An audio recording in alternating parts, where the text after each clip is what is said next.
إذا تبغون حلا سهل وسريع وما يبغاله أي مجهود، جهزوا الأوريو. تعالوا نسويه مع بعض. أول شي نحتاج بسكوت الأوريو، شلت الحشوة اللي بالنص ونفرمها فرم ناعم. هنا احتجت 12 علبة من بسكوت الأوريو. بعد نضيف 6 حبات من جبن كريمي نوعية جيدة وملعقتين قشطة، ونبدأ نعجن المكونات كلها مضبوط لين تتكون عندنا عجينة متماسكة ما تلزق باليد ويسهل تشكيلها. ونبدأ نشكلها لكور صغيرة، نحاول انها تكون كلها بحجم واحد ونصفها بصينية. وهذه أصعب فقرة بالحلا. إذا خلصنا منها نعتبر خلاص، وبعد ما نصفها نتركها بالثلاجة أقل شي ساعة لين تبرد. وبهذه الأثناء نجيب شوكولاتة، أي شوكولاتة بالحليب، نسخنها بالميكروويف.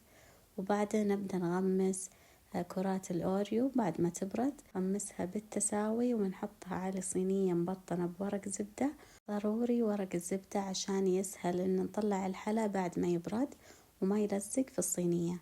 بعد ما نخلص كل الكمية ندخل الحلا بالثلاجة ساعة أقل شي لين تتماسك الشوكولاتة على الحلا، وبعدها نقدمها. وهذا هو الشكل النهائي للحلا. مستحيل تلقون حلا أسهل من كذا، والطعم مرة لذيذ ومكوناته مرة بسيطة، وأهم شيء إنه بدون فرن. وبالعافية علينا وعليكم.